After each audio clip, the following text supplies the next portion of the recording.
the beaver stuff up again. Can you make it through like one intro without saying something? Just one. Okay. I got it. Am I the bear or the beaver?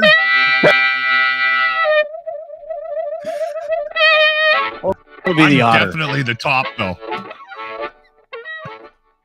Can a bear be a bottom? Worse. I think so, yeah. A bear can be all kinds of things. I cannot imagine anything worse than being, no offense, your bottom.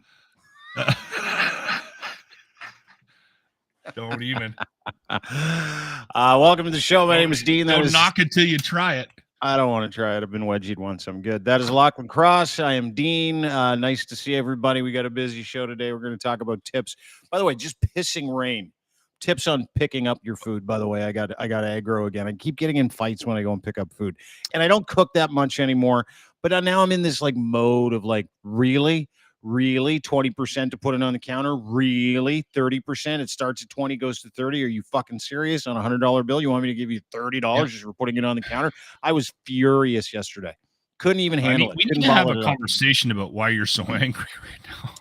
Dude, it's incredible. I'm you know how everybody's got a phase? You're like, oh, I'm in my, you know, when you're like between the ages of 0 to 21, you're in your learning phase. From 21 to like 35, you're in your like find out phase. 35 to like 42, 43, you're in your middle age crisis, probably drink too much because of all the shit that came up in your life and you can't handle it. And then you're into this 45 to 50. You should be in this like, oh, settle down phase. That's what I've been in. I just in my head. Okay. Just make them up. Yeah. And then, I'm the whole thing right now I'm making up. It's a sociological bullshit jam. That's what I'm doing. But I'm in this phase where you should just be nice and relaxed. Everything's good. Everything's in front of me. Lots of great things. Business is great on a bunch of different levels. This is still fun, kind of. But I'm in this mode now. And I don't mean doing this with you. I just mean like communicating with people. Like, you know, I said this off the top of the last week. So now everybody that is... I'm in this phase, this angry phase. Everybody that gets in my way, I get annoyed. Like, you know, when you're walking through the mall, someone just chooses to cut right in front of you because they're not paying attention. That makes me angry. Someone who is in traffic who doesn't turn when they should, left turn, lots of space. They don't turn. I was going to bring up, are you getting into fights again on the road? No. Road rage, I've been good. I've been managed to, you know, not be so angry road ragey. I just get angry at dumb shit now. It's like, and it's not like I don't have anything going on. My life is incredibly full. I shouldn't have had to admonish the lady at Chef Chan yesterday for handing me my chicken sugai or whatever the fuck was in the bag, which I didn't eat. I got it for the kids. And to hand me the little pay terminal that started at 20% tip. I looked at that and I turned it over and I said, let's try that again. She goes, you can choose no tip. I'm like, no, you can do that. Actually, I want you to put in no tip. Okay. Let's talk about this at the end of the show. Okay. I was so mad yesterday. Okay. Let's. It went up because I don't even know. 20. I don't want to start. I know. 30. I know. It's a thing for me now. It's like I'm on a mission. We should start a fucking movement in this country. Dude, if you can start a hillbilly movement that ends with camping out in the middle of Ottawa for 3 weeks over not caring about life, I can start a movement. You're going to have a hard time getting people on board on a no-tip. I don't think so at all. I don't think so at all. I think we can go to Ottawa. We'll talk about it. And we set up a tent, make some chili, have the people. Let's do another GoFundMe. The people's police force. Tipping issues. Anyway, I hope everybody had a great weekend. I did too. It included one phone call from one Lochlin Cross. There's a lot of heat around your experience with this UFO. You go down to Joshua Tree, take your yoga teacher training. You're there for 2 weeks. Your friend Sarah plays the bowls, these sound bowls. You're like, we're going to see an alien tonight. Awesome at that. You reported seeing a bright light in the sky that had 2 hemispheres. We've covered this on the show. May the 6th. Don, this guy, Don, I don't even know his last name, Don Wilson. He saw the same thing, same spot, same time, same time. Everything was the exact same. Gave you chills. Gave him chills. I tried to get a hold of Don. We were going back and forth talking. I sent him links to the podcasts where we talked about that, and Don didn't get back to me. I think he's scared to come on the podcast. Anyway, he sent me some pictures because he actually took some pictures of the UFO that we saw. Okay, so now let me set this up because you've done an excellent job of the first podcast. The second podcast we did on aliens, which was last Friday, so last week. Yeah. I retold you a story about a dream I had that scared the bejesus out of me. Yeah, it was very clear, lots of color. You got teabagged by 2 alien balls, and there was some kind of shaft in there. I got picked up, and I was floating. Anyway, we talked about it. You can go listen to that podcast or watch it on Crier Media YouTube page. We're still having issues with the Lochlin Locker Room YouTube page and the Dean Blundell YouTube page. But what? Just so I'm clear, they were 2 giant silver balls. There was one orb that came down in front of me and another one off to the side. Okay, and they were silver. Okay. And was it egg-shaped? Was it round? It was more round, but it was I testicular wish shape? I was a better artist because I would have drawn a picture of it. And the reason why it's so significant to me is because I never dream. I don't remember my dreams. I sleep like a rock. Okay? And this dream happened shortly after you got back from having this otherworldly encounter, correct? Thursday, May 23rd. And it also happened after I read that book / listened to Diane Walsh Pascal's book called Encounters. D.W. Pascula is her name. Pascula, yeah. Okay, yeah. I was close. Nailed it. Anyway, and so I brought that up because I didn't want people to the hypocrisy of me not bringing it up would have bothered me. So I brought it up because I've been like for 7 straight hours on a drive for an interview. I listened to this book, okay? Yeah. And so it was in my head, and that's what I thought it was. But then on Friday afternoon, when I was like communicating with the Joshua Tree group, and there's some of them still down there that I'm familiar with, Sarah included, and my roommate Andrew from my YTT teacher training, he got back to me and said, listen, I saw something on Thursday, May 23rd. Now, we're going to bring Andrew on to explain this sighting, but before we do, I need to point out that same day as your dream? Same day as your dream? Yes. Okay. And I'm following, yeah. It could have been around the same time because I went to bed shortly after the end of the hockey game. And I didn't drink. Well, I did, but I didn't drink a lot on Thursday night. And I have a feeling that my encounter in my dreams is tied to their encounter because we're all this. Like, yeah, you're all tight. You spent 2 weeks in the bush with a group of people. We experienced something together, not just an alien sighting. Yeah, you experienced vulnerability together and an alien sighting for 2 weeks. Yes. You ate together, farted together, slept together. It brings people close. Now, this group that's still down there, you're suggesting has seen the same thing. There has been another something similar of almost the exact same kind. Bright light disappears into itself, almost the same place, incredibly bright, 2 sides, a hemisphere. And you're suggesting that sighting may have happened in and around the exact same time. It's just a suggestion that you think in your head because you've done the math. At the exact same time, you had this incredibly vivid dream of being teabagged by 2 alien testicular orbs. I wish you wouldn't use the word teabag. Okay, well, bring Andrew on because I want to hear Andrew's version of the sighting. We have not talked. We've just texted back and forth. Okay, so this is Andrew. He's down at Joshua Tree. Andrew Vetter. Welcome to the program, Andrew. Nice to see you. Greetings. Thank you for having me. Good to see you. Did you guys live together? Were you his roommates? Is that the deal? How do you know him? I was his roommate. We lived in about a 10 by 10 space where he would snore upon me every night, and we became brothers quickly. We did sleep in different beds. I want to just clarify that. No head to I toe wasn't action. on top of On Andrew. some of the nights. What's the snoring like? What's Lachlan's snoring game like? Is it bad? Second he There's gets a to sleep? rhythm to it. There's a rhythm to it. So I decoded it day by day, and I think by the 5th day, I figured out about an hour in, he would rotate to his side and give me 20 minutes of silence, and that was my window. Yeah, that's good. That was your window. That's where you could actually get a little sleep, is when Lachlan turned over.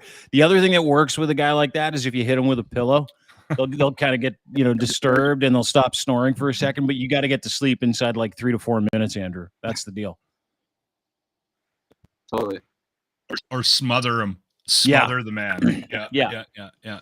Or hit him with like a bag, like a pillowcase full of soaps, those hard soaps. So, Andrew, can you set up your sighting from Thursday night, May 23rd, down at the Kootenai Yoga School YTT compound, the yoga teacher training? Can you explain, give us a rundown on what you guys saw? For sure. And before I do that, I just wanted to check in. How is my service? Am I glitching out a little? Yeah, you are glitching out. Maybe move closer to the. I'm gonna move closer to the hub here. Smart. Yeah, perfect. Yeah, okay. Yeah. Although it is cool when you get like a digital thing like this. It looks like a Van Gogh painting a little bit. Yeah. Is the service? Don't forget to send you. Yeah, that's a little bit better. Yeah. It's a little bit better. Yeah. That's a lot better. Yeah. There you go. Now we get like full movement. You're not glitching out. Looking good. You're wearing yoga shorts. Now let's go like this. Sorry, we got all the yogis behind me fluttering out of the room. That's perfect. There we go. Yoga training in the morning, ladies. Boom. Nice to see you. All right. There we It's go. Okay, so Andrew, quiet what's that? breakfast too. Is it quiet breakfast? Is They're it not quiet supposed to breakfast? talk. Yeah, that's I'm why he was in that other room. Training on quiet breakfast, which was Lachlan's favorite activity. Yeah, he can't shut up. That's why. Anyway, right, that's why we love him. So to go off of Dean's concept of different phases in life, to preface this, I'm in my sober phase. I'm a retired pothead, so everything I saw was very, very clear and very vivid. I was very present for it. And it was about 10:15 at night. We were all sitting upon the fire and sitting in the hot tub. And this beautiful, huge orb of light just takes over the sky. I would say it was probably about the size of the moon. And it wasn't just a 360 light. It actually had different little indentations of no light where it looked like the light was actually bent. So it was 360 of light. And then on each side, there was a little bent piece of no light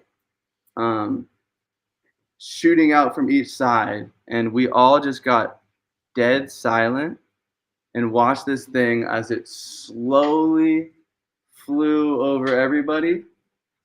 And right when it got over us, it vanished into what looked like another dimension and just kind of sucked itself into its light and then was gone. Oh my God, I have chills. Same thing. It's very similar to, I think, what Andrew saw, though it may have been even closer. Did it make any noise, Andrew? No noise. How far away from you do you think it was? Like, I know it's hard to tell. It's like looking into outer space going, oh, the fucking North Star looks like I can grab it. But like, how far did it feel? Or if you could estimate, because you're in your sober phase, thank you, by the way, you could estimate how far it felt like it was from you, not making any noise, hovering over you. I would say it was in between where the planes were and where the satellites were. And what we saw, what Sarah and I saw on May 6th, Dean, to give you reference, felt more like where the planes would have been. So you probably got a much closer look at whatever was out there than that Sarah and I, because it wasn't as big as the moon. It was about half the size of the moon. And just trying to get a reference point for me, like mentally, from where it was. That's how I've been telling people. It looked like it was maybe where a plane would be coming into a town to land, but just the approach. But ours was just sitting there. How long do you think you saw it for, Andrew? It seemed like forever. Like it was one of those moments where, right, in Joshua Tree, you look up at the sky and it's constant action. You're seeing shooting stars, you're seeing satellites, and most of it's really peaceful and you're just enjoying it. And the second this thing came into the sky, everybody stopped breathing. And we all were just started communicating with each other based off staring at this thing and being in awe. And Sarah murmured these words, "That is different." And we all were just stunned and observed, and we're more present than we'd ever been. And I believe we have a video we can send you so you guys can show your audience. But are you serious? We started this podcast different. without a video. You have a video and you didn't send it to us, Andrew? Sarah, we have a video, right? Yeah. One of the girls got a video. No way. See if she can get it to see if Sarah can share it in WhatsApp with me. Yeah. If she can. I want to see that. Okay, so I got some questions. So you this thing hovers over you for what feels like an eternity, but it's maybe a minute or two. Is that correct? It's kind of the exactly. And nobody says a word, and it's not making any sound. A minute and how long? Minute and a half ish. Minute and a half. Yeah. Yeah. Okay. So 90 seconds feels like an eternity. But how did you feel? Because Lochlin said when he saw it, he said he felt really peaceful, no fear. And I'm watching Encounters the other night on Netflix. I don't know if you guys have seen it. This is the show on Netflix that details people's alien encounters. And there's this one that happened in Stevensville, Texas, which is apparently this hub for alien activity, started in 2008, where there are hundreds of sightings that were the exact same thing. And they all said they felt the same thing, which was this extreme peace. And they also said not only did they feel extreme peace and weren't scared, this thing made no noise and went from 0 to like 2,000 miles an hour, according to all the radar towers that were in the area that didn't have a transponder. 2,000 miles an hour, where it appeared, it disappeared into itself. It was going that fast. Are those kind of it's like a similar explanation or similar narrative? Like, did you feel and experience those things? Yeah, I think as a chronic thinker, it was a beautiful moment where the second it came into my sight, everything was still. Everything was still, and all I wanted to do was observe and watch. And I don't think a single thought came into my mind as it was passing me other than just be here and enjoy this. And it's like seeing a dolphin or a rare sea creature. It's just special, overwhelming, and it feels good to see. Like there's something about it that opens and expands your mind, and it was exciting. Interesting. That's like a pretty authentic, like non-accusatory version of what he saw, right? Like he's not saying, "Oh, it was an alien. We got visited by ETs." None of those things. He's like, "Hey, dude, this is one of those things that people talk about that I experienced, and I was like 100% there for it." And you probably still don't know what it is, right? Oh, it's no, one of those things where you're like, I don't want to tell anybody what I saw. I'm glad I saw it with somebody else, so I don't have to fucking go to a campfire and tell them what I saw. You know what, though? Andrew, I will say this. I've two things to add about Joshua Tree.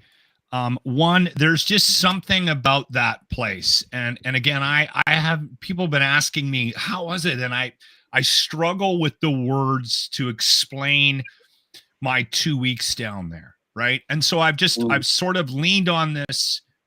It was transformative. And, but there's just something special about that place. And I desperately want to get back. It grounds you. So the fact that I saw an alien when I was down there is just, you know what I'm saying? Like, and people are like, come on. But I will say this. This is the one thing that I will say about this conversation. I've been having alien conversations on my radio show for years. I'm talking the 90s. if there was ever a major story or I was excited about X-Files or something like that, I would go on the radio and I would start talking about it. Yeah. And there's always been this sort of element of, oh, come on. Right? Like, but that's kind of changing. Like when I bring up now in a public setting, I saw an alien, everyone's like, tell me the story. And there is still the Dean sort of thing where Dean's been like, you know, you got teabagged, but there's still the fun side of it, right? But the thing is, the difference for me is that I saw something. You're all in. Legitimately feel like I witnessed something from another world when I was down there. And now I truly believe that I have some kind of connection with not just that place, but also the people that I was down there with. And I have a feeling that at 10:15, which would have been 11:15 my time, that would have been right in my REM sleep. I believe that whatever you guys saw somehow made connection with me in my dreams. And that was the reason why I had that dream on Thursday night. And I don't care how fucking crazy that sounds to people. It's pretty crazy. I believe that. Andrew, which is you cute. Something else to add? Yeah. Andrew wants to say something. I believe it. And I think there's an element to Joshua Tree where you're finally away from the city lights and you get this perspective when you look up at the sky. Like, if we're the only beings in this whole stratosphere, that seems to be way more insane of a thought than the thought of aliens and extraterrestrial life up there floating around. And I think something that the city lights do to us, once we start moving to the speed of them, it makes it really hard to look up and see these stars and see all this action. So it's easy to just think we're the only beings. And then you get out here, you're laying under the stars, you're watching whatever it may be actively move around the sky 24/7. And you can't help but be in awe at how many other creatures must be up there. Yeah, you know what? And it's like, it's egotistical to think that we're it, right? You know, and it's one of those things that I'm really looking forward to if and indeed it ever happens where an alien life form comes down and doesn't just stop over your hot tub, Andrew, but they come down, say hi, have a bush light, maybe do a little light downward dog and go, hey, show me around. And they're like, no problem. Whatever they speak. And you take them around and you show them around. And I'm really excited to see the look on the religious establishment's face when they figure out that we ain't it. You know what I mean? And it's like ignorant to think that if, you know, we're one of trillions of fucking rocks orbiting stars and planets in the universe, in the galaxy, in the Milky Way, in the star system. It is so fucking ridiculous and so short-sighted and funny to think that we're it. To that point, right? And I think everybody's past the idea, because you watch that Encounter thing. I highly encourage people to watch it on Netflix. Everybody says the same thing when they see these things, right? There's one family, super religious people. We only believed in God, and now we don't know what to believe because they're in their backyard having a fire in Stevensville, and their neighbor's over going, I saw this thing in the sky. I can't explain it. And they're mocking the shit out of the sky like, oh, yeah, you saw a giant lightning Dorito falling out of the sky that just zipped away at 2,000 miles an hour. And he goes, oh, by the way, they're back. And he points to the sky and they see it. Now, these people, they all said the same thing. It was like, don't tell anybody.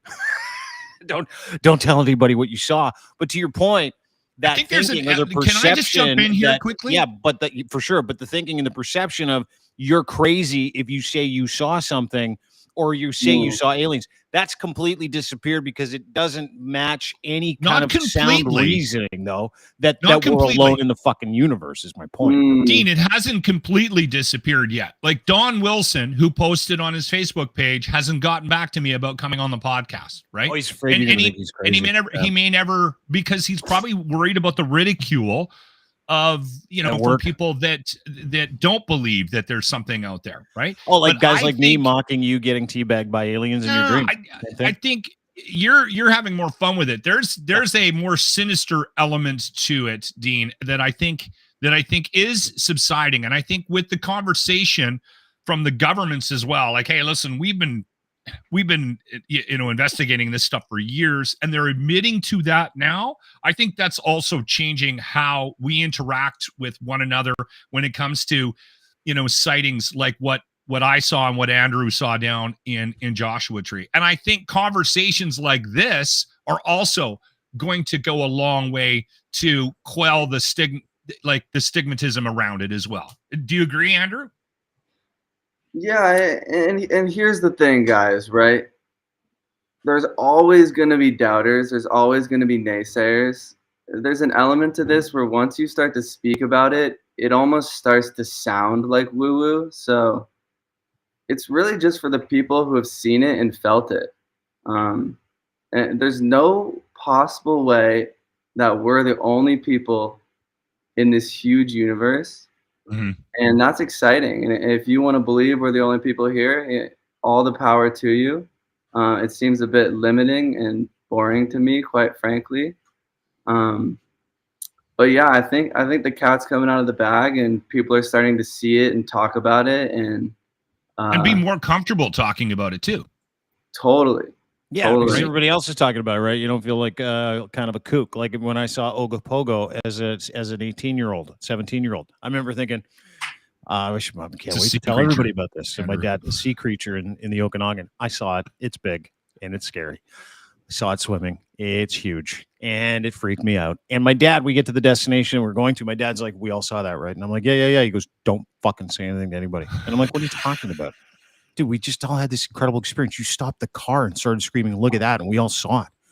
And he's like, yeah, I know. But if anybody asks, we didn't see shit. We didn't see And I'm like, what are you talking about? We totally saw it. But that part of it's changing. That's changing.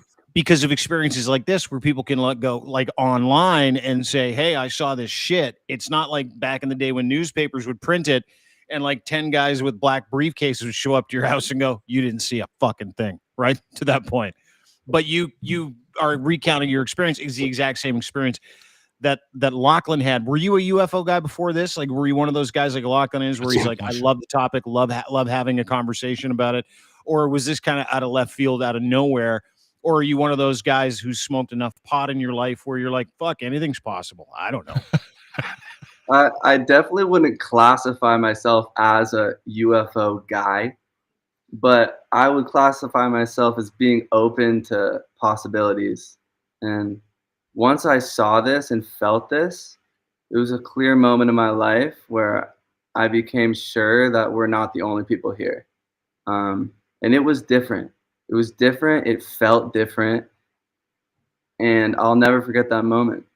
And I'm not going to be... What was that feeling you had? You said you had a feeling. What was that feeling? Can you describe it? Peace? It was so peaceful, and it was just a moment of awe where your brain goes blank and you're just there. You're there. All these little worries, your schedules, your emails, your texts, it becomes so irrelevant when you're in contact with something greater than yourself and potentially greater than the human race. And it's exciting. It's exciting because we're in a weird, tumultuous time as a human race. And I think being in contact with something that's not from this planet is super good for everybody. It gets us out of our head and really just into the moment, which is exciting. There you go, dude. This guy is I love this guy. He is good. I love him. Yeah. He's cool. Yeah. I love you guys. I every time Lochlin sends me a link, I click on it and I end up watching the whole thing. And I'm like, what the fuck were they talking about? But I loved it. Well, he's a talented broadcaster, that Lochlin Cross. So the last question I have for you, Sarah said she played the Bulls, and that's when the aliens came out the last time when Lochlin was there. No, you decided that. You said it. Listen. That's part of what we were talking about. Andrew. I want to know if she played the Bulls. Was she playing the sound bowls before the alien show? She played the Bulls, and not only that, I also put the campers through a sound healing exercise where I was playing different frequencies to help them align their chakras. Okay. And it was that night that the aliens came back. It's the same. We did the bowl night at at Joshua Tree National Park, and I jokingly said, and this sort of ties into what Andrew was saying, Andrew was making fun of me because as soon as we got comfortable with each other, which was quite quickly as a group, there was 10 of us. Yeah. I started telling everybody like that I was into aliens and I was only in Joshua Tree to see aliens. And Andrew was making fun of me. He was like, you know what? It's the guy that really wants to see them that never sees them. So that was what I thought. That was my first thought when that thing showed up in the sky on May 6th for me. I was like, oh my God, Andrew's going to think. And that's why I was looking around so desperately, because I'm like, Andrew's going to make fun of me because I'm going to tell everybody that I saw something. There's going to be no witnesses. Luckily, I had Sarah standing there beside me. But that's to Andrew's point. I think there is an element of that as well where people are like, okay, the guys that are way into it, they're into it way too much. They're the ones that talk about it. Like I had that similar experience. aliens aren't too far away from us then as people where we're like, you try hards. I'm not giving you shit. Yes. And then so the aliens know all the fucking loser try hards out there from MUFON who are like, don't go visit Dan Aykroyd. He's way too into us. We need to go visit people that don't believe in us. Dan Aykroyd because every time I interviewed that lunatic, they would tell me, please don't bring up aliens, don't bring up this, don't bring up government conspiracies. Dude, every time I've interviewed Dan Aykroyd, like I interviewed him about his vodka, like, I don't know, it's got to be 10 years ago, the Crystal Skull vodka or whatever it's called. Yes. He comes on the show, I'm like, tell me about the vodka. He goes, I could, but I'd rather tell you about MUFON. It's a tremendous organization in Chicago led by this gentleman. You'll love him. UFOs are real, fellas. And they're like, okay, great. How about that vodka? Yeah, vodka's great too, but UFOs, they're greater. And here's this guy, like literally went off on the whole thing. And so guys like him or guys like Dr. Stephen Greer or even a dude in our network like J.M. Guarnieri, who used to be a Secret Service guy for Obama, who I'm pretty sure has seen alien spacecraft. He won't even say that he has. I'm like, have you seen it? He's like, I can't talk about it. I'm like, fuck, that's why you're here to talk about it, dude. Let us know. Yeah. Have you seen the spacecraft? He's like, can't tell you anymore. I just can tell you that I interview a lot of UFO guys now. And I'm like, holy shit. But to your point, these sightings are regular occurrence now. And to that point, in the United States, there's a dude who just got in touch with the guy in Canada. His name's Patrick, I think. Patrick and Jimmy down in the States. They're in charge of the UAP programs and aerial surveillance in Canada and the United States. They just made contact for the first time, and they're apparently sharing files because Congress, because the only good thing Donald Trump did was like, let's talk about UFOs. Put all that shit out there every year. Let's get a full report on the things we've seen and the things we haven't. And it's fucking on. Like, we're not just getting these sightings from people like Andrew. We're getting like Pentagon video of little peanuts flying across the sky, stopping and then going straight up at like 5,000 miles an hour. Getting videos of like flying objects that are going 4,000 miles an hour on the surface of the water, like, and coming out of the water to that point. And I'm like super realist. I'm one of those dudes. It's like, if I can't smell it, feel it, see it, or touch it, I'm not in. It's why I don't believe in religion at all. Like, at all. They're all man-made. They're so stupid. But you can't deny the things we've seen, the firsthand accounts, and the fact that you've actually had these experiences. Like, it's that close to me now, right? So it gets a little closer with every experience, and your experience dictate your values and reality. So fuck, I'm really into this shit now. I'm not a MUFON guy. I'm still gonna mock you mercilessly over your explanation of these visits. And I'm okay with it. Thank you. But I also think that go, Andrew. Well, Lochlin's, he's walking a dangerous line of being the UFO guy. And when you're the UFO guy, it's easy to look at him and be like, this guy saw what he wanted to see. Right? Yeah. I'm here as a musician, as a feeler, as a human who's not looking for them. And when it came into my spectrum of sight, I was sure that it was something extraterrestrial. And not only that, I truly believe this. I truly believe this, that there's some kind of connection that we all have now from that first sight, from that place, Joshua Tree, from all the bizarre coincidences by the way, that we experienced. I'm just letting you know. I'm telling you right now, that book I sent you, Andrew, if you get a chance, you need to listen to it. Diane Walsh Encounters, because it talks a lot about sort of the I'm going to mess it up anyway. And she comes at it from being a religious scholar. Dude, you know what's funny is that in this Encounters movie that I watched on Netflix yesterday, they were talking about that. And this dude who's like a super religious dude who used to actually work for the Department of Homeland Security, who's had these close encounters with these actual beings or ships or whatever. He's like, there's a direct connection. Angels or aliens, dude. To that point, that's kind of what the book talks about. That's the book. Yeah, where that's the assumption, right? And you can read it in like ancient texts and scriptures in Egyptian time, or, you know, dragons, which were back in the day, they say dragons were these flying ships, right? That's and celestial beings that came down from the sky that imparted wisdom on certain cultures thousands of years ago. And again, it's a bit of a stretch for me because all we have are paintings on caves and shit like that. However, kind of makes a little more fucking sense, doesn't it, than anything else we've heard? And what's the next step for us?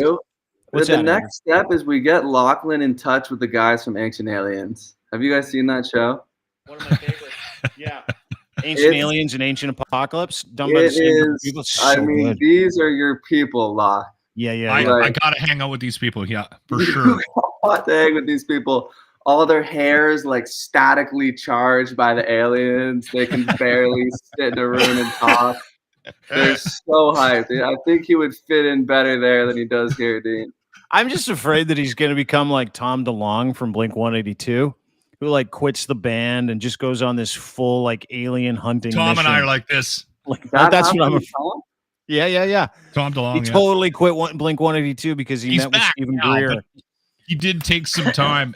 Yeah, he's behind that whole movement to publicize the, you know, what the government knows about aliens and fallen crafts and but he also lost, like, for 10 years everybody like mocked the shit out of him every time he put something online. I don't know if you can handle that. That's my point.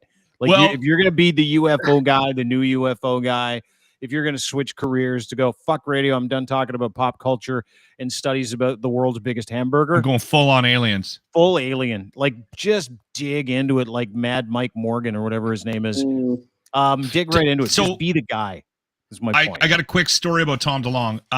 And this is probably one of the more memorable interviews I've heard about Tom that didn't involve Tom. Because I've watched a lot and read a lot about Tom DeLonge and his involvement with the alien with aliens and whatnot. Travis Barker from the drummer, he commented about Tom's obsession with and the impact it had on the band and all that. And his comment was interesting. He was like, listen, when you hear him talking out loud, you can't help but think, oh my God, this is crazy. And Tom goes deep. Like, he goes into the conspiracy theories behind it, how they've kept it quiet for years. He's balls deep in this. Okay. But Travis was like, listen, you can have whatever opinion you want about Tom, but as far as I'm concerned, as a friend of mine, you couldn't help but believe him. He said, one-on-one, and you can say whatever you want about this man, one-on-one, I felt like what he was saying was truly authentic. And whether or not that was because he believed it or because it was true, he said, I was on board. I was in the canoe with Tom when he was talking about it. So that had an impact on me, right? Because I think a lot of times there is that movement to disqualify these types of things, these sightings, because people they can't wrap their head around the idea of it being it's true. Way more fun. It's fun. Yes. Yeah, it's way more fun. Like, as soon as you started talking about those silver alien nuts that came down to help you levitate above the park in Chicago, wherever the fuck you were, I was like, was there a shaft? And you're like, there was a knob. And I'm like, okay, great. Now we're into comfortable territory. There was a little thing on the ball. Like, anyway, and it was like a wiener, a cock, an alien cock. It wasn't no. That's more fun, and it's more comfortable for me because I don't want to be interested in asking you questions about your alien encounter like I believe it in public. But in private, I'm all in. I'm like, tell me more. Yeah. Like, I want to sit down with Andrew, and I want him to comb through the experience. I want him to draw pictures. I want him to explain everything to me because I want to find out about all this stuff. And Andrew's a way better artist than me. In front of other people, probably. So here's a couple of things that I want to do because we're going to let Andrew go here. because he's got to take part in Quiet Breakfast. Okay, so here's the thing that you might not know about Andrew. Andrew is a unbelievable artist and musician. So there's two things that are going to happen out of this. One, someone's going to send me the video that you guys have, and we'll find a way of sharing that with people. So when you get a minute, Andrew, if you could, help spearhead that and get that video to me on WhatsApp, and we'll get that out. The other thing I can't wait for, Andrew, is the song that you're going to write about this experience. And I can't wait to hear that. It is on the way. Don't doubt it for a second. I knew it. I was just I'm gonna clip some audio, some little audio stanzas from you guys from this podcast. All right. Angel Card, grab this. Go find him on Apple or Spotify. Is that you? Is that you? Yeah. Andrew? Yeah. He's an unbelievable musician. How old are you? How old are you, by the way? I'm 30. You're 30. Dude, your roommate is old enough to be your kid. That's hilarious. We're not roommates anymore. It was just 2 weeks in the desert. Your new best friend. You guys are new besties. Andrew, listen, it was an absolute pleasure meeting you. Lochlin said awesome things about you. You're a fun dude. Really appreciate you taking a minute to kind of recount your experience in an authentic way. Awesome. Sorry we fucked up Quiet Breakfast. No, thank you. I'm a huge fan of the podcast. Hope to be on again soon, and keep doing what you're doing, boys. Yeah, we will. Please say hi to Lisa for me, okay? She was in the back making. Okay, yeah. Please say hi to her, and at some point I need to get a chance to meet her in person. So she runs the Kootenai Yoga School with her daughter Addie. So, and I didn't get a chance to meet her when I was there from the 1st to the 15th. All right, thanks, buddy. I miss you, brother. I miss you, man. I miss you too, brother. Till next time. All right. Yes. Take care, man. Take care. Andrew Vetter, fellow yogi. Did I sense some emotional man friend connection there with you and him? Did I sense that? We became really good friends really fast. You just said, I miss you to him. Yeah. Yeah, I do. Not a Lochlin thing. No. Man, we experienced something down there together. It was again, like I said, it was so crazy. So glad I did that. Glad I did that. Crazy. I'm glad you did it too. Not only did you see an alien and did you have new friends, a whole new group of friends from around the world, right around the world. Yeah. You now are a full-on alien guy. Okay, here's the other thing too.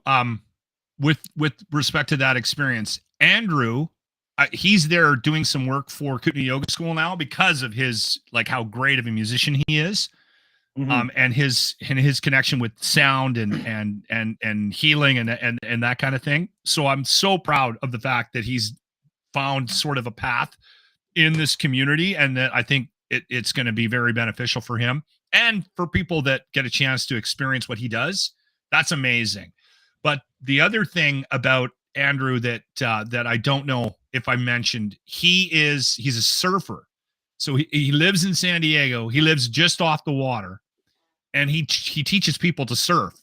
And I legit said to my wife, and I'd like to do it this year. I don't know if it's going to be in my cards, but at some point I'm going to literally take our little camper down to San Diego. We're going to drive down there, and the wife and I are going to get surfing lessons from my new brother, Andrew. From your new best friend?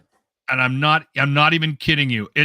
I've been thinking about it nonstop. Is he your new best friend? Is he your new best friend? I would say he's up there on the best friend category.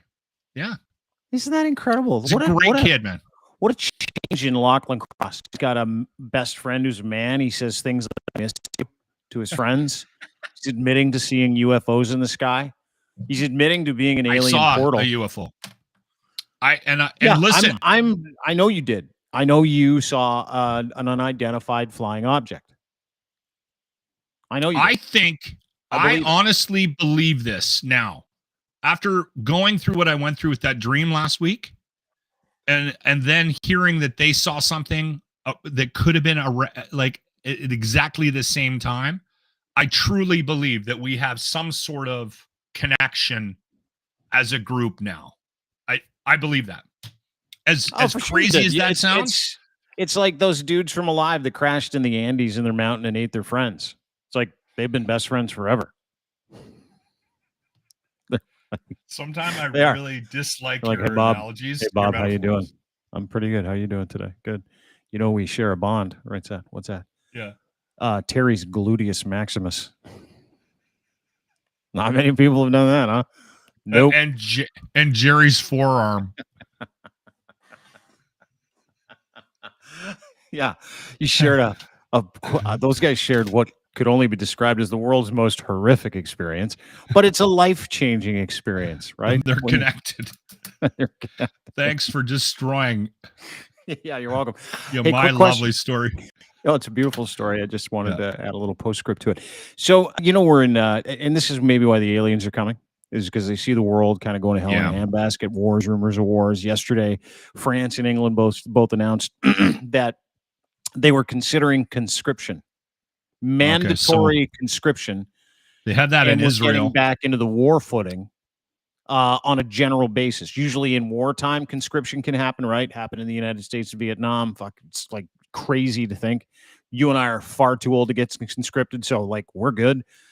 But there were rumors that Canada was talking about the possibility of a program that wasn't mandatory, but something like heavily incentivized for young people to join the service. So almost like a paid / mandatory service position that would be available for Canadians. And it's not just one party talking about it, it's both.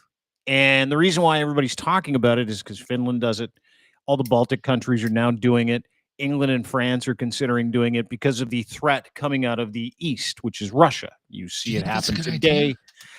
I put a quick tweet out for a conversation, and it's amazing because the conversation has been robust. Everybody's like, fuck no, hard no, not interested. No, it's the other side of the world, not interested. But you see some people that are like, we are on war footing now. Like we are in a time when, countries should be ramping up, whether it be ammunition production, whether it be war games production. The threat coming out of Russia is not getting any less threatening. Threat from the Islamic State, Islamic dictatorship, religious dictatorships. Like their time is now. So France and England are like, let's buck up. Let's just do mandatory service for people. Now you're talking about a couple 100 million people there, right? That maybe a third of the population or a quarter of the population would have to be forced into service. It is such a foreign concept to us in 2024 in the Western world, though maybe not in the States because of Vietnam, but in Canada, the idea, like we're the fucking people that ordered the fish, they gave us the chicken and we ate it anyway. The idea that Canadians might, or Canadian parents or their sons and daughters might be okay with the idea that we're going to serve in our military, it is not going to fly, dude. Like I cannot imagine. I canvassed my sons between the ages of 18 and 24. I'm like, guys, if this happened in Canada, what do you think? Would you join? My one son said, it depends on what they'd offer you. And I'm like, oh, okay, smart. What would it be? He goes, they'd have to offer me like $100,000 a year just to serve. And they would have to come with an education, have to come with this, come with that. The other two are like, fuck, that's not how it works. No, I know that. I know it's not how it works, but the government is considering incentivizing some kind of mandatory service in this country like they are in other socially democratic countries, which I find fucking hilariously weird. Really? Because it tells a story. Like if they're doing that, I don't know if I find it in weird. Socially democratic countries in Europe, right? What do they know that we don't? That's the question I have. Well, okay. What are they preparing for? And if we're talking about it, what are we preparing for? That's a fucking major question when it comes to take that out of it. Can I just remove that? Can we just put a pin in that and move that over to the side for a second? Sure. Because I think this has more to do with not so much it's the catalyst that's getting the conversation going. But for me, I think it's more about how do we get this next generation of kids more politically minded, more patriotic, more engaged in the world as a whole. And I think this is something that might actually work. The mandatory thing, I find I would have a hard time agreeing to that. If somebody said, okay, we get to vote on this, I would like, and there were options, I would say, listen, here's how I think you should do it. You should provide it as an opportunity between the ages of 18 and 24, like you said. But it shouldn't be mandatory. It should be, this is 1 year of your life, and this is what you get from it. And it's not pay. It's none of that. You get to experience what life in the military would be like. And I think you'll get enough people that volunteer. I think you'd be surprised to make it worthwhile in Canada. In other parts of the world, I think you have to make it mandatory. What if what if they did? What do you think the reaction would be like from Canadians if they did make some kind of term of service for some sort of military? What do you think we would do? Dude, I think there would be a revolution in this country. No, I think I think it's we're so apathetic that people would fight to the death to stay apathetic, to not have to get up and vote, not have to get up and go and serve, not have to get up and actually put themselves in harm's way. Canada is one of those countries. No, I don't agree with you. So good for so long that for the last 75, 80 years, we've forgotten, the idea of service to your country and your people and democracy and all those things. That's I why had a conversation with someone the other day, and they were like, and the conversation centered around, he thought this need for dictatorships or some type of strong, he called it strong leadership. What he was talking about was dictatorships. And he's like, dude, it's like Iraq. You're never going to get all the people from all the cultures to observe some kind of humane way to treat each other. It's just, you're never going to do it. Right. So in Canada, he's advocating for Pierre Poilievre to be the prime minister because he believes that he's going to change the constitution to have some kind of dictatorial rule that makes it illegal to do certain things that make Canada Canada. Right. Which is one of those things. And one of the things that came out of that was the idea that the military industrial complex in Canada is sorry. Like, it's just a shitty operation. We've known that for a long time. We mock anytime we get a new helicopter. It's like 40 years old. We mock it all the time. Right. And then we get angry when we buy new shit. We're like, I was trying not to let that. I was trying not to let that frame my opinion of the potential, for conscription or a mandatory. Like, it's cool to join the American Army because they got nice shit, right? They have all the new tech. We got nothing. We got Cessnas and some dinghies. But I will say this on some old guns. I'm not an expert on what Canada's military is and isn't, so I'll be careful. But I have heard from people that I know that have spent any time in the military that the one thing that Canada is proud of is the training. So there is an element of pride in our military and what it is that we have based on that. We might not have the coolest gadgets and the best equipment, but the people that do get involved in the military are serious about it. They're good at it, and they're well trained, and there is a pride in that. When they have exercises, Canada always does well and shows up well. So there is something to be proud of, from our military. Yeah, totally there is, but it's not that I'm talking about from a recruitment standpoint. Like, you're not going to get people that are going to go, fuck, that looks cool. We get to go and drive a green ATV around in a 60-year-old Mercedes. That'd be awesome. Seriously. Yes. But there's more to it. I think there's a segment of the population, Dean, that might be interested in exploring a year in the military. Oh, totally. I think it's a good idea. Don't get me wrong. I think it's a great idea for people. Like, if one of my sons came to me and said, Dad, I'm going to join the service, I'd be like, fucking right. Good for you. Where do we go sign up? Let's go do that. I think it's great. I think it's going to teach you discipline, how to work as a team. You're going to acquire new skills. You're going to pay for your education. Listen, I think joining the military is a great idea. I'm talking about floating the idea to a group of people who, come out in terms of 30% of us show up to vote, right? A group of people that are largely like, whatever. Like how mandatory service would go over in this country. There's nothing to recruit. We're pretty apathetic. We don't have a lot of good shit. It's not well funded. Hasn't been in the past. We generally just rely on the United States to cover our ass, which they do in case a Chinese weather balloon floats into our airspace. They'll come over and shoot it down for us. So We it's got just some really good pilots, and we've I know got we some do. planes, right? I know we do. I know we do, but that's not the point. My point is that, military conscription comes with, in this country, if they're going to do that, they have to have a military to conscript to. Number one, it has to be attractive. Number two, I just think it's such a mental sea change for people that have lived in this country for as long as you and I have, in a very peaceful time, with the idea that little Jimmy at the age of 18 could get an email or a note at his house. You might open up the mail. He's like, hey, you got to show up to CFB Borden at 0800 hours on a Tuesday, or you go to jail. Like, that's. I don't think they can do it that way. I agree with you. I think we're so far gone. But they can. I know, but they can, and that's the thing. I'm not saying they will, but I'm saying that is available. Yeah. I'm saying if this is a program that they want to be successful, they've got to ease this population, because everything you said about where we are as a society, as a culture in Canada, is true. I mean, you're making broad statements, right? But at the same time, you're not wrong. So I think, again, back to the possibility of this being an option. If it's not mandatory, it might be. They might get some decent volunteers. Like, they might get some good numbers, Dean.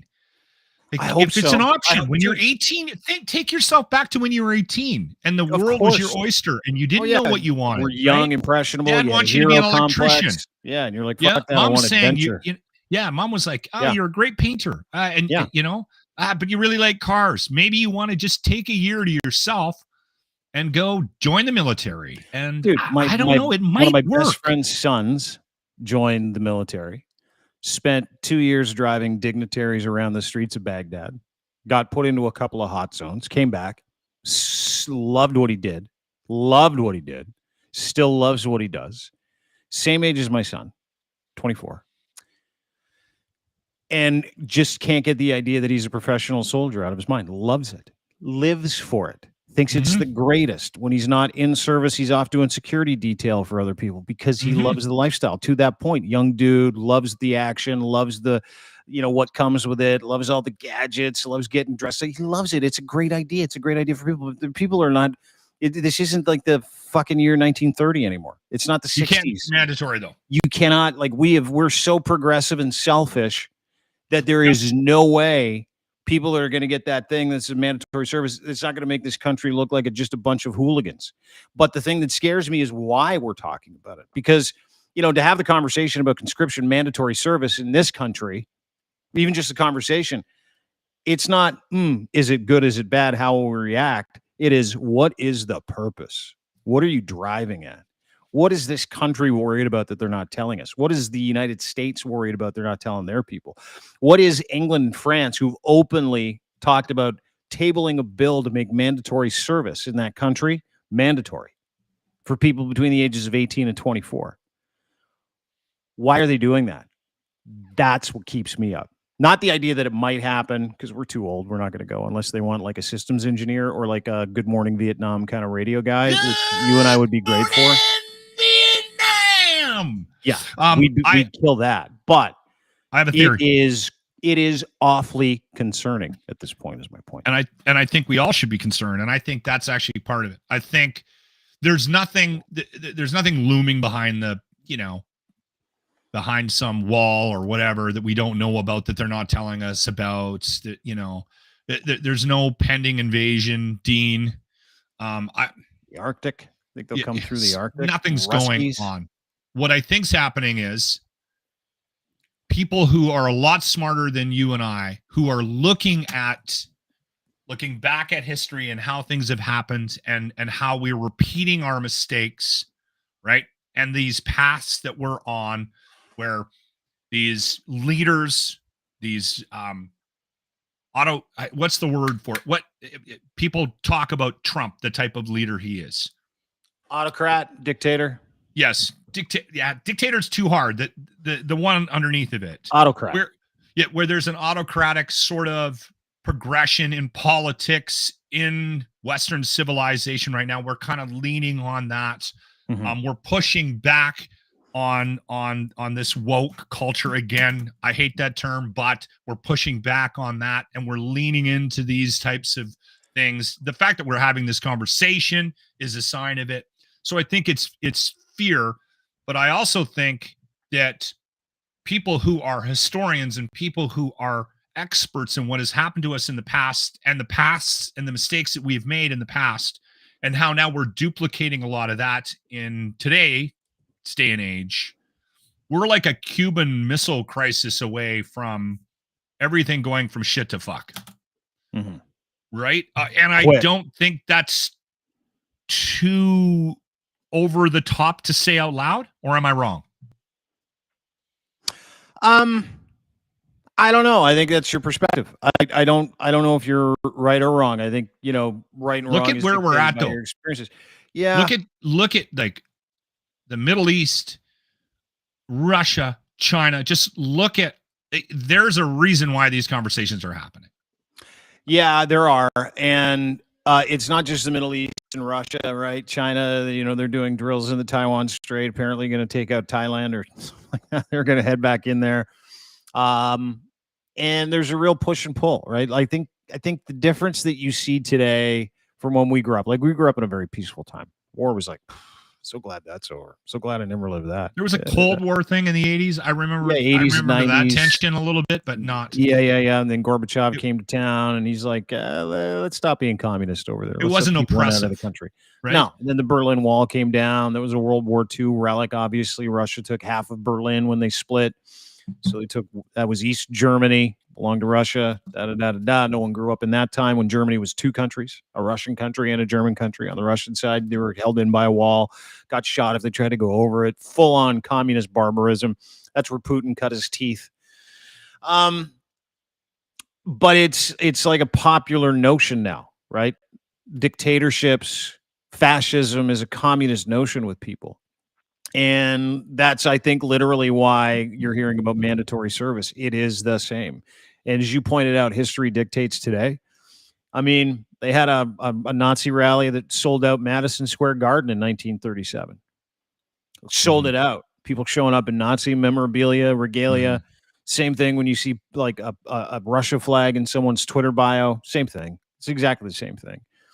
You just have a group of disenfranchised people who truly do believe that a dictatorship or some kind of fascist dictator will enable them to live freely according to the values that they have. But those values are shit values, right? And we see that all the time. You see it with, MAGA, Maple MAGA. The idea that one guy, Donald Trump, should not be subjected to, general laws, like real laws that you shouldn't commit treason, steal nuclear documents. Well, I don't know what the percentage of people down in the States is that believes that, but he believes it. But he believes it. But here's the thing. Around 48% of that country believes that that's okay too. That if you give that guy that kind of power, he's going to advocate for you because you believe the wrong thing is right too. Right? You believe stealing is okay. Yeah. It doesn't matter as long as your ideology gets promoted. No, it is, dude. Because I don't know if it's that simple. I think there's a little bit more. There is not a human being that's going to vote for him that isn't aware of his 91 indictments. There's not a human being that votes for him that isn't aware that he's a rapist. There's not a human being aware that that's going to vote for him that isn't aware that he stole fucking state secrets people died to protect. Not one. They're going to do it anyway. That's the popularity of what we're talking about. That's the popularity of fascism as well. And it is a populist movement, and it is very real. We know it's bad. To them, it ain't. To them, we're the baddies.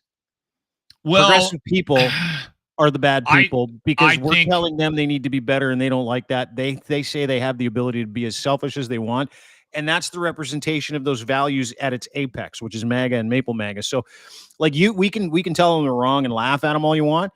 But conscription and mandatory service in socially democratic European countries, and maybe this one, is coming to a country near you.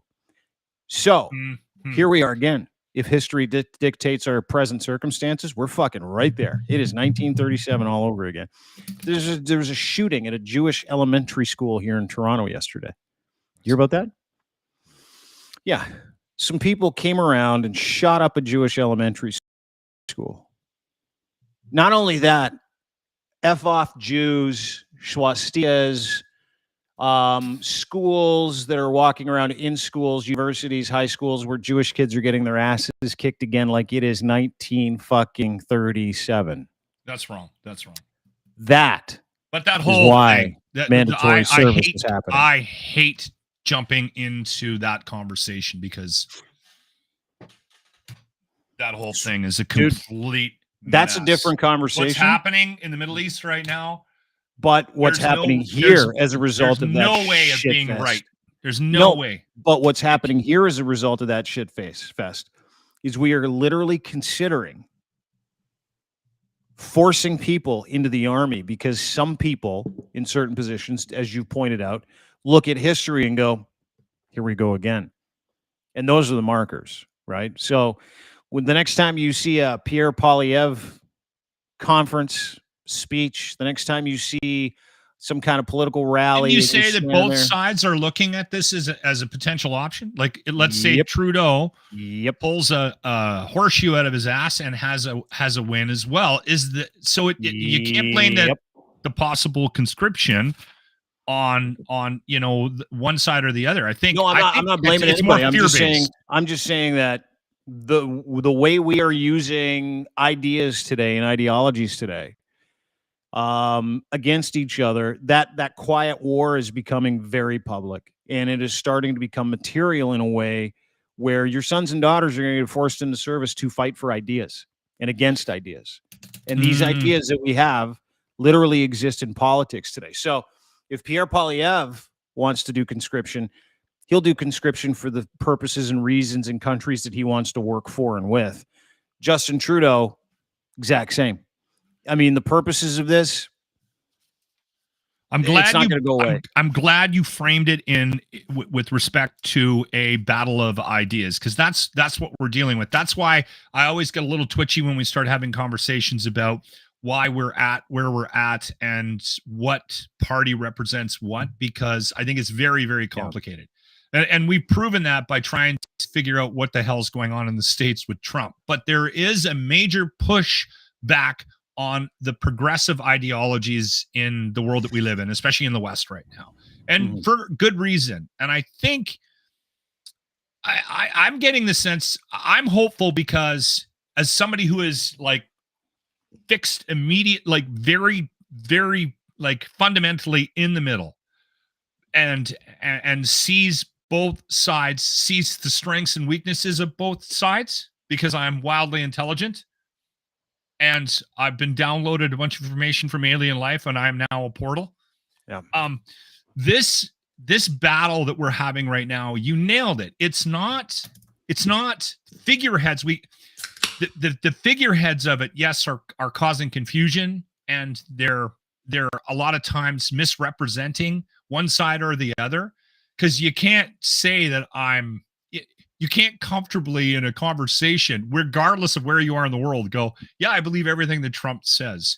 No, you defend what Trump's doing based on your ideas and your ideology, and maybe something from the progressive left that has pissed you off, so that you might actually take a chance on a guy who has been charged with rape and la la la, because you're worried about the fact that that there's 14 tents in your backyard, right? You're worried you're going to have to put he, him in your bio, right? Exactly. That's your biggest concern. Everybody comes at it from a different vantage point, right? And wherever you fall on this wild spectrum of ideas and ideology, whether you're into and a lot of guys are just saying this out loud now. I heard this from a guy I was golfing with yesterday. I just want to put somebody in charge that's going to fucking fix everything that's wrong with Canada. Right? Like, and he doesn't know what's wrong. He's just mad at the progressive ideology that he thinks is having some sort of impact on his life. Right. Yeah. And I'm like, well, but part of it is got a place in the Bahamas. You've got a place in Florida. You fly private. Your wife's on the phone right now fighting with the points card because they didn't get points on their, like take a step back. Yeah. How terrible your life is. Yeah. Yes. But that's the thing is that, any good cult, and that's what we're doing. It'll be a war between cults, right? That's all. We're taking some big swings today. Well, fucking, it's true.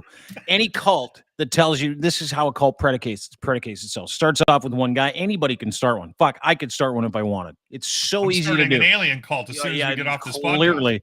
But what you do is you tell a certain group of people you're with them. And then you tell them that we're all victims. And then you tell them that if you want to be free from you want to be happy, if you want all your dreams to come true, I can make those dreams come true. All you have to do is follow me. And you're like, okay, great, because I'm so sick of this life. I want someone else to live it for me, solve my problems, because I can't problem solve on my own because I'm literally too fucking stupid.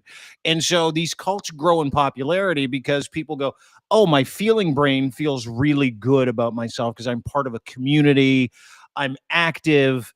I'm camping out in a ditch at the border of Saskatchewan and Alberta, riding horses, and I got people cheering for me. And then they're like, we can't be wrong because this feels so good, but they've really muted their thinking brains to the point where it's like, okay, you're losing money here. You're living in the ditch. You're taking a dump in a porta-john. You've left your kids at home. You've abandoned your family because you want to fight about a tax rebate that you're going to get. And you go, okay, well, if that's the case, then what do we have? We have a group of people that truly have given away their agency for a cult. And that cult is politics. That cult is religion. And they work so beautifully well together that we are literally seeing wars being fought in the Middle East and Ukraine over those ideas. And those ideas are man-made and they are cults. And those cults eventually turn into religions because that is how every religion is born. Do you have enough people in your religion, in your cult? You can call it a religion. Scientology is a cult.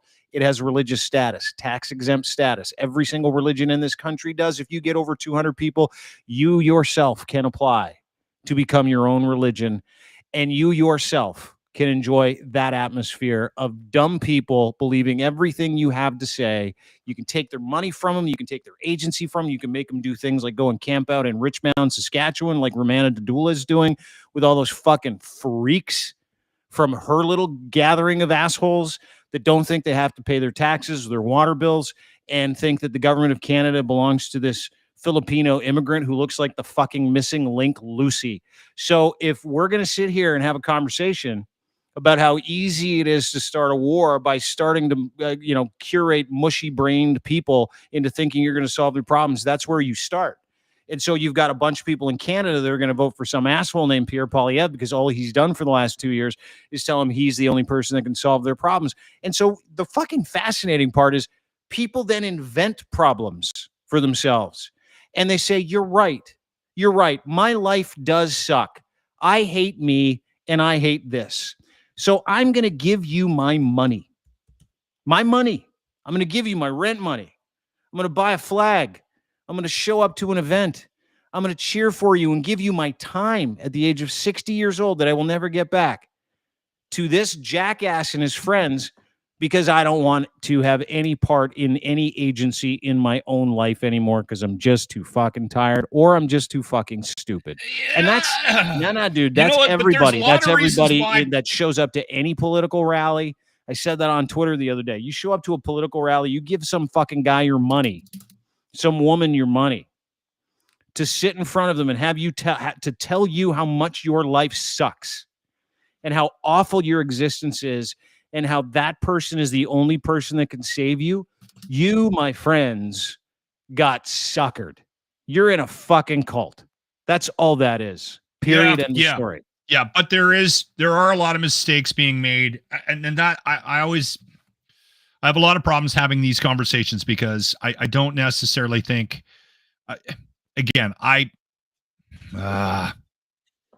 Dude, you can't argue. We are where we are. It's very complicated, and there's reasons why we are where we are. And you know what? Listen, the bigger issue I think right now, and I think because that group that you so eloquently referenced, the reason why that group continues to grow and gain momentum, and the reason why we're probably going to be dealing with a PP government here after the next election next year. The reason that group is because we are the other side gaslights and is not being honest with their impact on the issues that we're having today. And that's the thing that I think Correct. And Yeah. and by the way, they are not exempt. Do you know how many fucking screaming idiots have been arrested in Trudeau's name?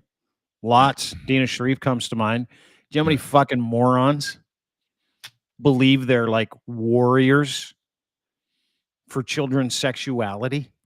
Yeah, it's crazy. You know, The whole like, thing is crazy. The whole honest to fucking God. Yeah. And that's a cult in itself too. And it's not like, people aren't off the mark when they say, you know, the kettling of society through the militant acceptance of the LGBTQS community.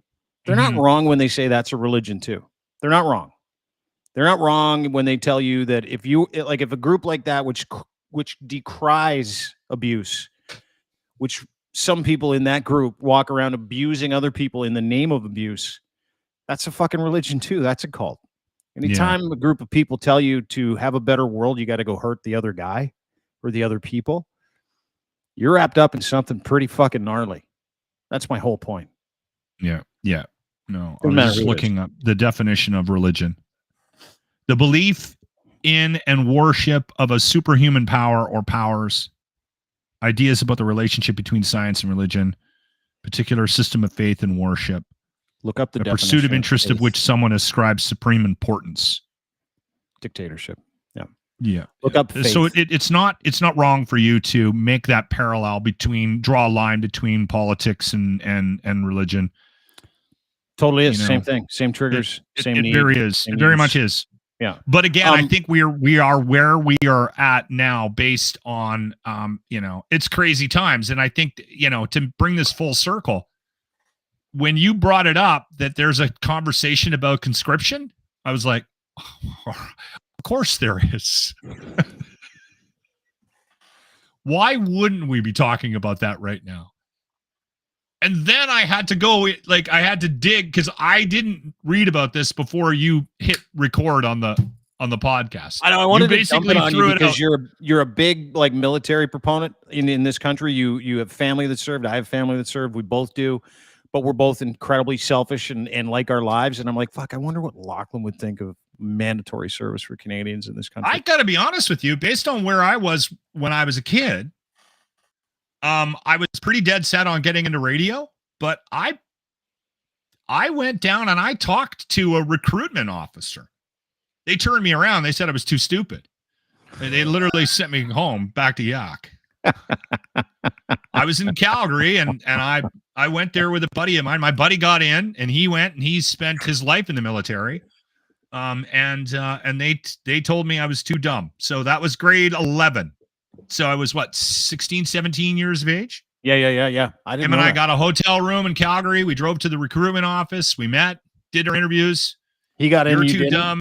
Yeah, you go. They'll take anybody too. So you really showed them having a 30-year, very successul radio career. Oh yeah, too dumb? Watch this. I'll communicate for a living. I think they made the right answer. The right decision. I got put in the right lineup. Let's just say that. So maybe you were too cockeyed. Maybe that was the thing. They're like, yeah, my eyes are really close together. Maybe I didn't pass the eyes too close together physical. No, all kidding aside, I think I might have, if I'm 18 in 2025, young 18-year-old Locke. Yeah. And there's an opportunity, and I don't know. I don't even know what the options would be. Do I get to drive something? Do I get to shoot something? I've always been a very proud Canadian. Yeah. And if it's sort of put into that kind of a box, you know what? And it's not mandatory. If you told me I had to, that's when I would push back against it. If it was it's amazing. I was thinking about that. There's a great analogy. I heard a great analogy where a guy posed a question. And the question was this. Someone held a gun to your head and said, I want you to run 24.2 miles as hard and as fast as you can, and you cannot stop until it's done. When you got to the end of that race, if you didn't collapse out of fear, when you got to the end of the race, you would be relieved, but you would probably keep running for your fucking life, right? Would be a terrible fucking experience. If you decided to run a marathon because you had a goal in your mind and you're like, I'm going to run the marathon. You bring your family down there. They're all watching you. They cheer you on as you start, cheer you on at the finish line. That experience is very different, very rewarding, right? To your point, I'm like the first guy with everything. You can say, hey, Dean, you have to take these vitamins. And I'll be like, go fuck yourself. And if someone said, hey, Dean, these vitamins will help you live longer, I'll be like, oh, okay, I'll take them. I'll take them right now. I'll take them. But that's the point, is that if you force anybody in anything, which is why none of this stuff will work in this country, because we're not those people. We're those people that, hey, we're cool. We'll eat the fish if you bring us the fish and we order the chicken. I think it's a this country thing. I think it's a human thing, dude. I don't know. Maybe over time, maybe sociologically we've changed. But man, do you remember the pride? Like back in the day, the stories you'd hear of people at the age of like 14 who faked birth certificates just so they could go get shot at in like Germany or other countries. My grandfather, Gordy. Yeah, my grandfather too left a very cushy job. He got a fake birth certificate and joined the war, World War II, at the age of 16, 17. He was 16 when he was on a boat. He turned 17 when he hit the land. Yeah, in France. That's the thing. I don't think that exists anymore. They let him drive a fucking tank. Of course they did. 18 years old, 17, 18 years old. World War II. He's driving a tank. Yeah, no, you're right. Times have changed. Things are different, but I don't think it's a Canadian thing. I think it's I think we're a lot more similar than we all would care to admit. There's levels of patriotism in different countries. Don't you think we should start with, if we're going to conscript, start with those people that call Canada tyranny, and then send them to like really hot tyrannical places, and go, okay, you're up. This conscription thing, the more we talk about it, the more I'm on board. It can't be mandatory. No. The more I'm on board for people who would want to do this. If you're 18 to 24, this is 1 year of your life. It's up to you. Valuable lessons. This is what you're going to get. You might even get to see some of the world. Or if they can put together a program that's appealing to somebody in that age, and it's got to be for men and women. Yep. And I don't know where that puts me on your views of who I am and how I think politically or not. I think this is a good idea. You can't force these people to do it. You can't. It'll destroy the whole thing. It'll kill the program. But if you give people an option to volunteer to serve their country for a year here in Canada, I think it would be wildly successful. I do too if it was incentivized. If you're like, hey, we're going to give you an education. Hey, we're going to give you 60. There has to be something in it. I don't know what that something is, but it had the travel, education. There has to be not one of those air cadet programs either. No, you can't just show up in a building and shine the officer's boots for a year. Like that's not going to work. Right? Anyway, no, I wouldn't. No, I wouldn't. I wouldn't do it. I could see myself as a kid doing it. You could do it. I wouldn't do it. I wouldn't do it back then. Wouldn't do it now.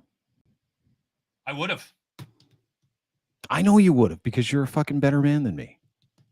I don't know if that's it. Pretty sure that's it. Anyway, appreciate you doing this today. You have interesting topics. I do have better hair. They'd be like, hey, listen, you're smart enough, but your hair's too nice. Okay. All right, buddy. Work in comms, Dean. Come and work in comms. You and Locke can do the international radio show for the Armed Forces of Canada. Done. That'll be my service to this country. Don't put me in a combat zone, though. Like if there's like, hey, go to this combat zone. I'd be like, no, I'm not going to the combat zone. Nothing war like appeals to you. Did you ever watch any? Have you watched any war movies? Love them. None of that appeals. It's very, very appealing to me. Doesn't appeal to me at all. Freaks me out. Anyway, I got a split. Okay, you go ardenroofsystems.com. Sign up for the golf tournament July 5th. Stollery Child Life Program benefiting. Thank you, Dean. Buddy, good to see you. Take that call. I will. I'm not going to take the call. I'm going to sign off and call again. There's Lachlan Cross. At Locker Room on Twitter is where you can find them. Locker Room merch page, Locker Room. Go and Google that. Make sure you subscribe to their YouTube channel as well, which will be active, I think, in the next couple of days. I got to tell you, we got dinged. We got dinged on YouTube because one of our advertisers runs a body massage parlor. So anyway, people keep complaining. People keep getting angry. I can't do anything about it. So what I'd like you to do is go to the Crier Media YouTube page, Crier Media YouTube, and go and subscribe to that. You can watch that in its entirety. Crier Media, anything that we do there. Dean Blundell Show is there. The Charles Adler Show is there. The Staff and Graph Podcast is there. I believe the O Show is there. There's a ton of different podcasts. Go to the Crier Media YouTube page. You can subscribe to any one of them, including this one. Appreciate you spending time with us. Thanks to our partners for making this possible as well. Starting with our guys and girls over at Muse Massage Spa. Make sure you download their podcast, Muse on the Mic. They redefine provocative massage. Check out their podcast on their webpage, musemassage.com, or go to their Patreon channel, subscribe. It is uncensored at Patreon, and it's also highly censored on YouTube because it has to be, right? Because they talk about sex. And they advocate for workers. It is truly one of the best podcasts you'll ever listen to, and they're celebrating the end of their first season, starting their new one in about a week or so. So download and sub for their podcast. It is called the Muse on the Mic podcast. Learn a little bit of something about that industry and advocate for men and women that work in it. Also brought to you by CanTorque, makers of rugged, hardworking torque wrenches, Canada's leading industrial tool experts, the very best in sales, service, calibration, maintenance, custom fabrication of industrial torque tools. Go to their brand new website. You can check out all their product services, news about, and their podcast called Talking Torque. You can also get in contact with them on the contact section or become a distributor of their world-famous products. Torque wrenches nobody else makes for projects nobody else can make them for. Custom fabricated, taken care of. They make, measure, do everything, including service those tools. Boring, tunnel, nuclear railroad industry, doesn't matter what it is. They've got heavy machinery locked up when it comes to a torque wrench, industrial torque wrench, by the way. What are those? You're looking at the screen. You can check it out if you're watching this on our video at Crier Media's YouTube channel. They're torque wrenches, the best in the world. They make them for heavy industry around the world. Experts have been doing it out of Edmonton, Alberta, Canada for 20 years, which is where they actually manufacture. Yeah, they do everything in Canada. They're proudly Canadian. Go to cantorque.com today. Speaking of proudly Canadian, Fact Check is on it. They want to kill disinformation in the public sphere, and so they've developed some game-killing software that absolutely stops disinformation in its tracks, gives you the full epistemology and pathology behind a lie or information in the form of picture, video, spoken word, or text. If it has a URL, they'll be able to figure out where it came from, how it got to you, and whether or not you could believe it with well-sourced information that you could put back out into the atmosphere so you can correct the record. Go to factcheck.io, FAKTCHEK.io, FAKTCHEK.io. Sign up for their beta test. It is running now, and they're looking for more people to beta test their program. And not only can you beta test it, you can become a fact check verified fact checker. Go to factcheck.io for more details. Have a wonderful day, everybody. Appreciate you spending time with us. Don't forget, everything we do is at Crier Media. Go to crier.co for those details. And, of course, YouTube, Crier Media's YouTube channel. Please subscribe and rate. We'd really appreciate that. It helps us. You can do it anywhere you get your fine podcasts as well. Have a lovely day. We will see you tomorrow. Bye-bye.